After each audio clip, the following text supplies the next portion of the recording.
Most men dream of success. Sam Walton built a system for it. He wasn't rich, he wasn't connected, and yet he reshaped American retail from a dusty town with borrowed money. How? By thinking different, acting faster, and refusing to let comfort kill ambition. Do you have a system for domination, or are you still improvising? By the end of this video, you'll see exactly how Sam built a $400 billion empire using 10 rules, zero fluff, and relentless execution, and how you can steal his operating system starting today. Sam Walton didn't grow up rich. His family lived through the Great Depression, barely making it. His dad was a hard-working man who did whatever it took to put food on the table, even repossessing farms for the bank. That wasn't easy work. It taught Sam how tough life can be. Even as a kid, Sam hustled. He milked cows before sunrise. He sold magazines, newspapers, and even managed a small paper route. While most kids were playing, Sam was learning how to earn. By the time he was in high school, he was already managing people and figuring out how to keep customers happy. This wasn't just about money. It was about learning how the world works. Then came college. Sam joined every group he could. He ran for office, took on leadership roles, and worked multiple jobs. Why? Because he was obsessed with learning how people think and how organizations run. Even when he joined the Army after college, Sam didn't slow down. He took every chance to learn from other leaders. He didn't wait for permission to become great. He built it into his bones from the beginning. Don't wait to be taught. Learn while doing. Make work your classroom. Hustle young and stay curious forever. What would you do if your first business had nothing but borrowed money and a crazy idea no one believed in? Sam Walton's first real store wasn't even his. He bought a small Ben Franklin variety store in Newport, Arkansas. He didn't have much money, so he borrowed from his father-in-law and put in all the cash he had. Most people thought he was foolish. But Sam had something they didn't, an obsession with doing things better. He didn't just open the store and wait. He studied the competition, he watched what worked and what didn't, and then he changed the game. He bought in bulk to get lower prices. He stacked items high. He passed savings straight to the customer, and he promoted like crazy. Sam was everywhere, on the radio, in the newspaper, throwing sales events. He made the store fun. In just a few years, that small store became the top-selling variety store in the entire region. But just when things looked perfect, his landlord kicked him out. Why? Because Sam was too good. His landlord wanted to give the store to his own son. So Sam packed up and moved to Bentonville. Instead of getting bitter, he got better. He had learned the formula. Now he was going to build something even bigger. Don't cry when you lose ground. Study the game, beat it, then build your own field. What if the biggest setback of your life was actually your greatest setup? Getting kicked out of his first store should have crushed Sam. He'd worked non-stop for 5 years, turned a small-town shop into a record-breaking store. Then, boom, gone. His landlord wouldn't renew the lease and handed the location to someone else. But Sam didn't complain. He didn't sue. He didn't even slow down. He moved to Bentonville, Arkansas, a small town with barely any customers compared to Newport. Most people thought he'd lost his mind. But Sam knew he had the winning formula: low prices, high volume, and happy customers. He opened a new store there and poured all his energy into it. He doubled down on promotions, worked closely with suppliers, and started experimenting with new retail ideas. He learned from every mistake, took notes, and never forgot the pain of losing his first store. Instead of chasing revenge, Sam chased results. That heartbreak in Newport taught him to never again let someone else control his destiny. He swore that next time, he'd own the land. He'd write the rules. Get kicked, get up stronger. Every loss can be a power-up if you learn fast and move forward. When everyone told him he was wrong, Sam Walton doubled down. Why? Because he trusted what he saw with his own eyes. Sam didn't grow Walmart by following the crowd. In fact, most of his decisions went directly against what the experts were saying. While other retailers focused on big cities, Sam built his stores in small towns, places most businessmen ignored. They thought there wasn't enough money there. Sam knew better. He saw how people in rural towns wanted low prices and good service just like everyone else. The truth? These small towns became gold mines. And because no big competitors wanted to go there, Sam had room to build an empire, one store at a time. But this wasn't easy. He had to fight for good suppliers, keep prices low, and run lean. He often reinvested profits instead of taking them. He was always on the road, visiting stores, meeting managers, and making sure the culture stayed strong. Everyone told him he was crazy for spreading his stores so far apart. They said he'd never manage it all, but Sam figured out how to lead from the road. He believed in communication, constant learning, and staying close to the people on the front lines. He didn't just swim upstream, he turned upstream into a highway. If the crowd is going one way, ask yourself why. Leaders build empires by spotting what others overlook. How do you raise a family when your business is taking everything you've got? Sam Walton was obsessed with retail, but he wasn't obsessed with getting rich. He was obsessed with building something. Even as he worked like a madman, he never let his family drift out of sight. He married Helen Robson, smart, strong, and independent. She challenged him, grounded him, and kept him focused on the long game. She didn't just want money, she wanted a balanced life. When Sam was too focused on business, she reminded him, family first. They lived modestly, drove old cars, wore simple clothes, even after becoming millionaires. Sam and Helen raised 4 kids, and even though he traveled all the time, he showed up where it mattered. He coached Little League. He made time for dinners and traditions. He made sure his kids worked hard and didn't grow up entitled. When other rich families spoiled their children, Sam made his kids stock shelves and push carts. He believed success meant responsibility, and he wanted his kids to live with purpose, not privilege. Sam didn't believe in balance. He believed in integration. If you're going to build something great, bring your values with you. Bring your people with you. Make the mission a family thing. Don't separate greatness from your personal life. Build your dreams, but keep your people close while you do it. One man can spark a fire, but it takes a team to build a wildfire. Sam knew he couldn't build Walmart alone. From day one, he looked for people who weren't just smart, but hungry. People who believed in the mission. People who cared about customers, loved retail, and weren't afraid to get their hands dirty. He didn't hire fancy executives with big egos. He hired doers, builders, people who had fire in their gut. Sam made everyone feel like a partner. He didn't just give speeches, he listened. He asked store managers what was working. He took their ideas seriously. When someone came up with a better way to stock shelves or run an ad campaign, he made sure the whole company learned from it. And here's the secret, he shared the wealth. Sam gave stock to his early employees. He turned workers into owners. Suddenly, they weren't just doing a job, they were building their company. And when Walmart grew, they grew with it. He didn't care who got credit, he cared who got results. Sam treated his team like family. He walked stores with them, took them hunting, laughed with them, but he also pushed them hard. If you were lazy or slow, you were out. He wanted A players, and he wanted them all in. Want to build something big? Don't hire resumes, hire hunger. Share the mission, share the rewards. Would you give away part of your company just to make it grow faster? By the 1970s, Walmart was expanding fast, but Sam knew he needed more fuel. He wanted to open more stores, move into more states, and keep the momentum going. So he made a bold decision. He took the company public. That meant selling shares of Walmart on the stock market. A lot of people thought this was risky. Some worried about losing control. But Sam didn't flinch. He knew what he was doing. Going public brought in the cash Walmart needed to grow. But it also did something more important. It created ownership for his people. Suddenly, every associate could own a piece of the company. Managers became shareholders. Employees became investors. That shifted the mindset. Now, when Walmart did well, everyone won. And because Sam had built the culture so carefully, on trust, discipline, and hustle, it didn't break under pressure. It accelerated. Still, he didn't let Wall Street run the company. He refused to chase trends or short-term profits. Sam ran the business with the same old-school discipline: low prices, strong people, and never stop learning.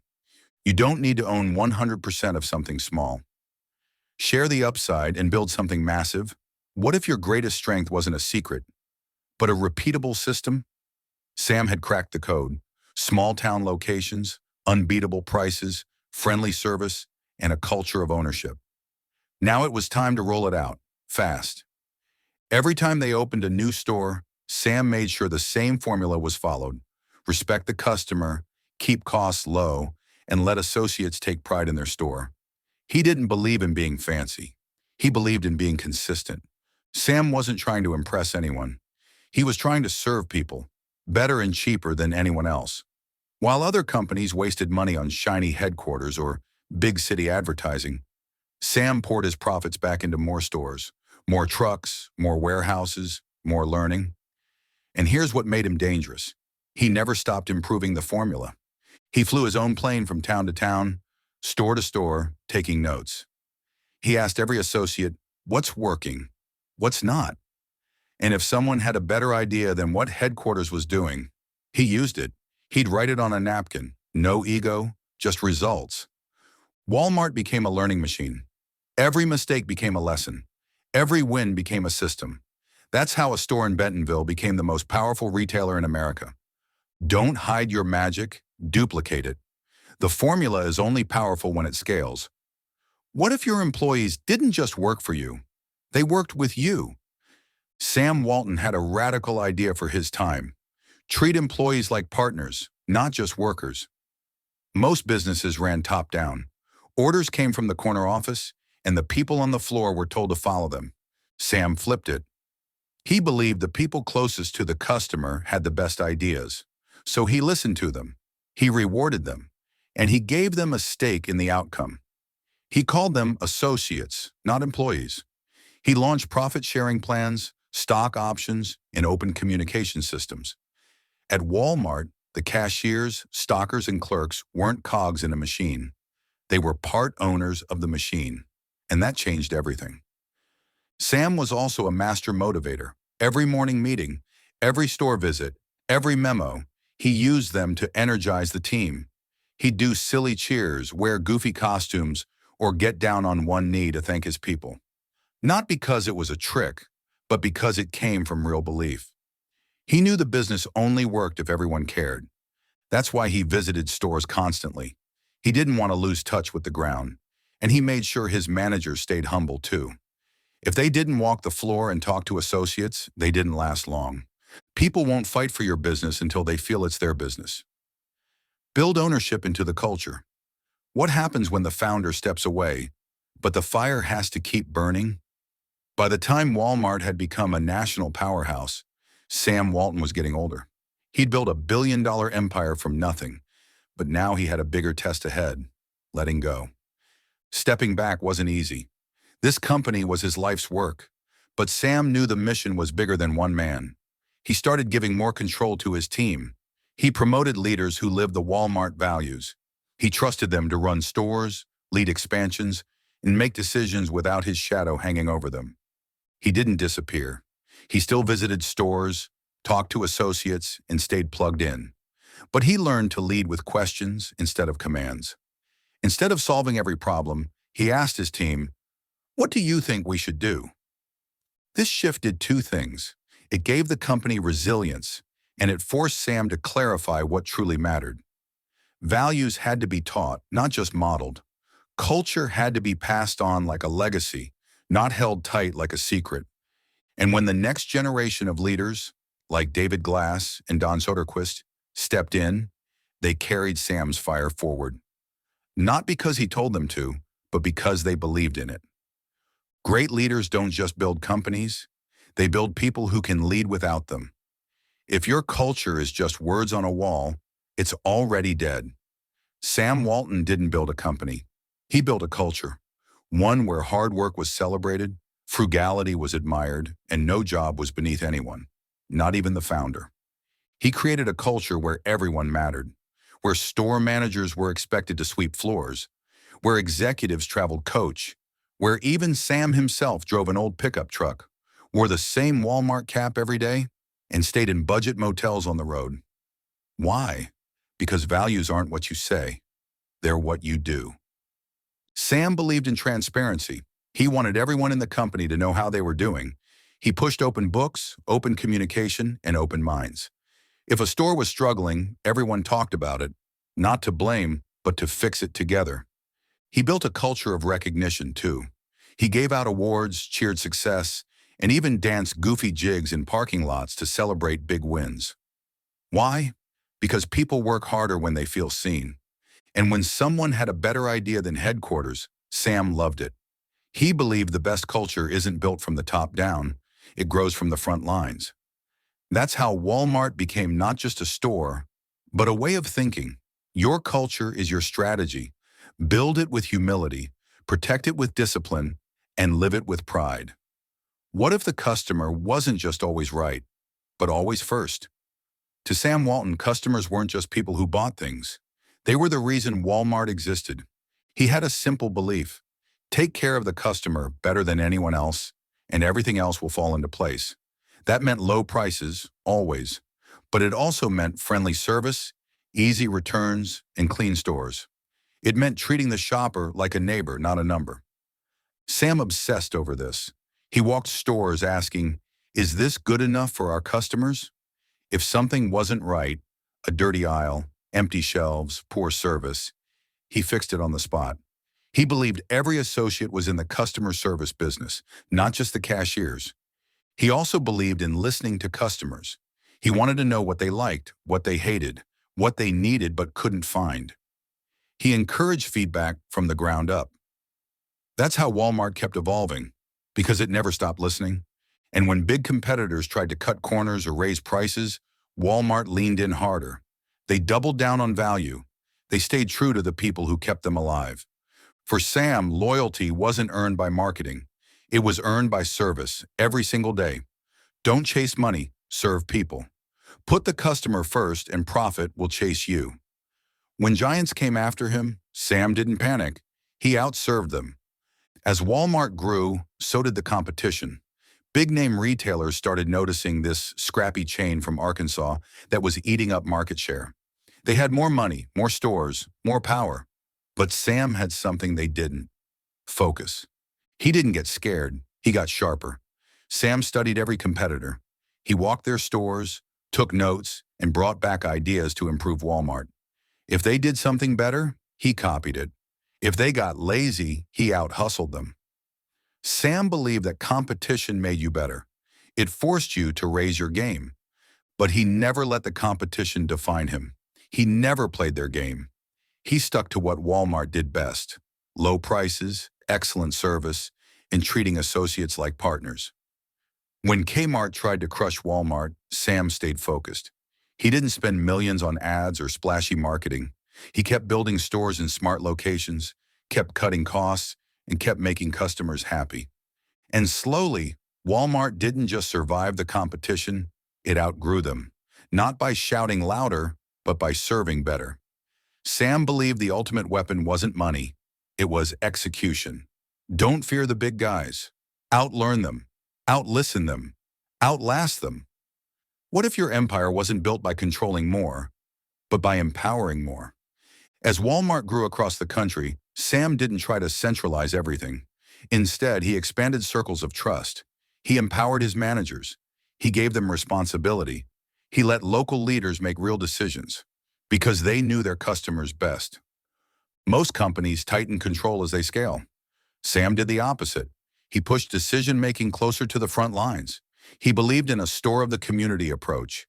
Each Walmart should reflect the people it served, not just a one-size-fits-all model. That flexibility made stores more personal and more profitable. He also expanded who was included in the mission. He brought in suppliers as partners. He treated truck drivers with respect. He built relationships with small-town mayors and local charities. Everyone in the Walmart orbit felt like they were part of something bigger. Sam knew you don't scale greatness by clenching your fist. You do it by opening your hand. Want to grow fast? Trust deep. Empower others. Expand the mission beyond yourself. The bigger Walmart got, the smaller Sam kept thinking. Most founders get blinded by success. They start flying private, forgetting customers, and losing touch with reality. Not Sam Walton. Even as Walmart became the largest retailer in America, Sam stayed small in his mindset. He believed that thinking small was the secret to staying close to the customer and staying fast on your feet. He didn't build a business from an ivory tower. He built it from the road, store by store, team by team, and he kept doing it, even as a billionaire. Sam visited stores constantly. He asked the same questions. What's working? What's not? How can we serve better? He hated bureaucracy. If an idea worked in one store, he'd test it in a few more. If it kept working, they'd roll it out, but only if it made sense on the front lines. And when other companies got bloated with middle managers and fancy titles, Sam stayed lean. He believed the best ideas come from the floor, not the boardroom. Thinking small wasn't about playing small. It was about staying focused, humble, and real. No matter how big the empire got, stay grounded. Big dreams need small habits. Scale your vision, not your ego. What's the point of building a fortune if you don't use it to make a difference? Sam Walton wasn't interested in luxury. He wasn't chasing yachts, mansions, or designer suits. But he believed deeply in responsibility. If you've been blessed with success, you owe it to the world to give back. For Sam, that started with community. Walmart gave to local schools, charities, and small-town causes. Every store was encouraged to support its neighborhood. Sam believed that businesses had a duty, not just to customers and employees, but to citizenship.